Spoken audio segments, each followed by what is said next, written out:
Hey guys, welcome back and Happy New Year.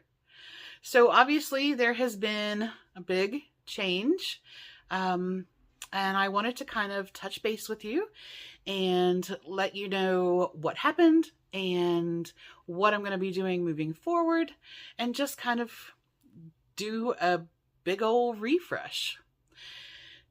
It may have been a little impulsive to delete all my previous videos, but that's okay. We have a completely fresh slate to start with now. So, first, I want to check in with you. Did your year go the way that you wanted? Did you end the year on a high note, or are we ready to dig in and, kind of have a different year this year? I think a lot of us really struggled last year. And for me personally, I struggled on a maybe a slightly different level. Well, definitely on a different level than most people. But one of the things that I realized was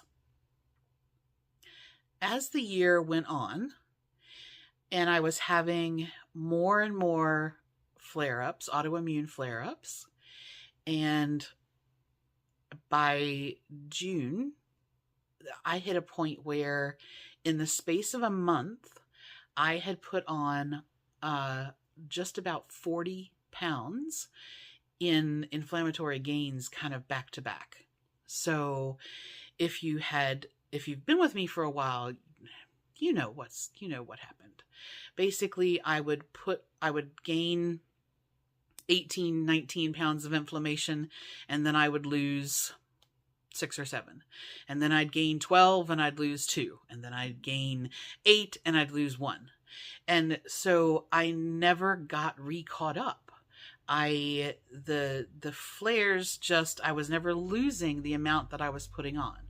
Now, if you're new to my channel, first, let me apologize for the lack of anything here. Up until the end of December, there was like 700 videos here. Over the last couple of years, I have tried a lot of different things to get this autoimmune as under control as I can. And in the last 18 months, I did say 30 days on the old WW core, and I did 30 days on Simply Filling. When Purple first came out, I did 30 days on that, and then I revisited that again later in the year. And the thing that those 3 plans have in common, which is still something that I do or want to do, is that they focus more on whole foods and having sort of a wide range of things, and not so much based in the sugar-free. I got all crooked glasses going on. There you go. I can't do the sugar-free. I don't do a whole lot of fat-free, things like that. So what I did find was that there was just, like, my eating was pretty similar, but between that and like trying to figure out my histamines and trying to figure out my oxalates and sort of everything else, I was getting a lot of feedback about why did this not do this, or this wasn't low histamine enough, or that wasn't a low oxalate food, or why are you eating this, or why are you doing that? And that was part of it. Was I decided, what? Yes, this is confusing. If you are coming to my channel and you have no clue about the background, then you're like, what in the world is this girl doing? So I decided with my refocus this year that I wanted to basically just go, you know what? You're right. I get it. And let me be clearer with my intention. Let me be clearer with my goals and my eating, and let me have a space that reflects what I need to be doing for my health. And so that brought us to a blank channel. So what am I going to do moving forward? This is not it's not an enormous change, but it's definitely a refocus. So last year I did the 12-week wellness reset, and I learned a ton in that. But I kind of, I don't know, I didn't realize this until I looked back over my tracking. But I started getting sloppy in probably June or July when I was having all those flare-ups. And I realized that I kind of reached the point where I was like, you know what? I've been doing this a long time. Nothing's working. Nothing's helping. Stuff it. What does it matter if I have this one little thing that causes a small reaction, but it's gone tomorrow? And I went from one little thing in one meal, maybe once a week, to by the end of the year, I looked back over my videos from like November, December, and there were much more processed products on the table than my general like misfit market. There was very much more processed than there was unprocessed. And even though the meals in the end were still pretty much what I needed to be doing, the fact is that if I didn't have a strong reaction to something, I was letting it in a daily basis. And I think my body is just like, you know what, girl, we're done. You can't do that. So I need to shift things around. And the plan for that is pretty straightforward. I need to basically flip what I'm doing. I need to have a very minimal amount of processed foods. And please don't think this is not me telling you that you need to not eat processed foods or not eat sugar-free or not eat fat-free. That you do what works for you. For me, I need to have a big switch, and I need to go back to what I was doing way back, which is about 75% unprocessed. And then those things that are processed, here's the new rule this year, the new rule for me: no Frankenchemicals. And by that, I mean, if there's an ingredient on the label that I can't buy in the store, bring home and replicate the item myself, then it's a no. And that's just the line in the sand. So I kind of had this running list of, oh, this is okay. This is a level 1 reaction. It causes a little thing, I can have it every once in a while. And that was things like potassium sorbate and sodium benzate that are in just about everything. They didn't cause tremendous reactions. And so I was more lax about letting them in. And then there's things like calcium chloride and a lot of the gums and things like that, that again, they're not the end of the world, but they were definitely contributing to this buildup of what my body considers to be a toxin. And then there were your higher level things like natural flavors and artificial sweeteners and carrageenan and things like that, which just kick me in the teeth on a regular basis.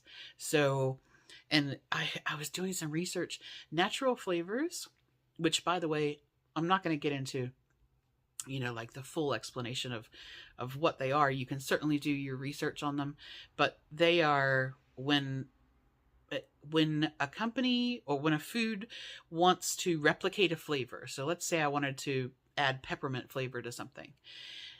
They take the essence of that natural product, so peppermint, and then they synthesize it for mass production. So you get a completely chemical version of something that started out, molecularly natural, but it's not in any way, shape, or form. by the time you get it. Well, natural flavors are the fourth most common ingredient in food today in the US. So it is extremely difficult to, I can't go into a store and just like, oh, I'll just buy that, because almost everything, or a good portion of everything, has natural flavors. Just check it out. Like, just randomly grab some, products, especially things. I find it to be in anything that seems to be like seasoned, or it's in a lot of dairy and stuff like that. And basically what it does is it makes it more palatable for us. It also tends to make us want it more. It has, they talk about there's lots of people that are talking about how that creates, or at least complicates, food addiction. And yeah, so it's for me, it's just from the chemical side of things that it's a no-go. But all of that, if I can't buy it in the store, if an ingredient that's on there, then it's a no. So I want to switch back to 75% unprocessed as much as I can. And then those things that I do use, that are on the processed side of things, no franking chemicals. So that is the plan for this year. In terms of tracking, I'm still going to do Calorie Command with Healthy, because with everything that I'm doing, kind of like my other restrictions, it's much easier to just track the straight calories and not have to try and work out a bites on Healthy. We call points bites. It's much easier than trying to kind of conform to what a particular plan makes easier. So there are things, if you've been on WW before, or if you're on Healthy, you know that there are things that are, so in the last WW program before personal points, so in green, blue, purple, you were rewarded for higher protein amounts, and you paid more points for things that were higher in sugars and fats and things like that. So they consider a lot of the nutritional label, but it just means that I already have enough restrictions to work around, that it was, that they don't work out the best for me. So that's why I am just going to continue the Calorie Command program this year. And that's it.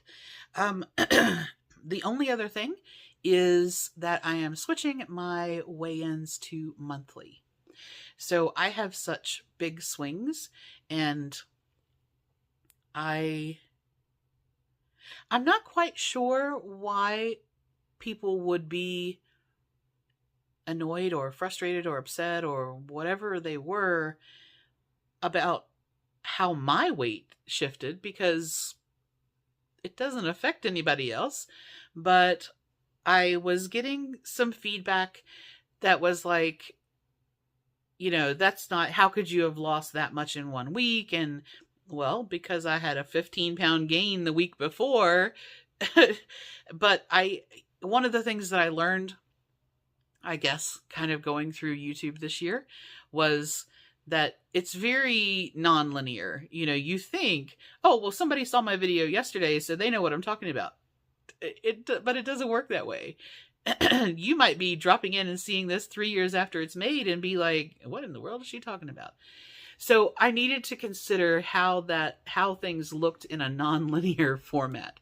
And that was one of them. If you had no idea, and if I didn't kind of preface every video by saying this is what's going on, then I can see how it can be confusing. If you dropped in and you're like, surely she didn't put on 18 pounds in a week. What did she do? And then on the other side, people were like, well, you can't have lost that much in 1 week. So to avoid all of that confusion, I'm just going to do monthly. I still weigh every day because I track my inflammation. But in terms of like reported weigh-ins, we're going to do once a month. from now on. So, okay.